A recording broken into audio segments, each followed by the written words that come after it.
Thoughts of Billal. এই thoughts of বিল্লালকে আপনারা কারা কারা চিনেন? মানে আমার মনে হয় অনেকেই চিনেন, যারা কন্টেন্ট জগতে আছেন বা সোশ্যাল মিডিয়া জগতে আছেন তারা হয়তো বা অনেকেই চিনেন।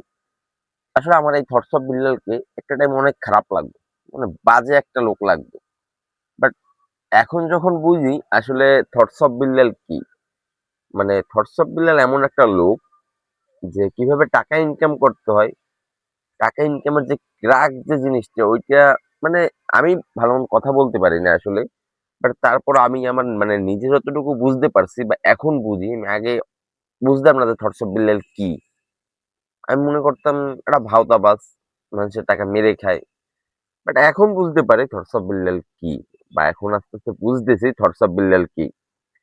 আসলে থটস অফ বিল্লালকে নিয়ে কথা বলতে গেলে ভাই আমার মনে হয় না আজকে শেষ হইবে। মানে আমি অনেক তারা নিয়ে ভাবছি যে কি, কি একটা লোক যে কি করে?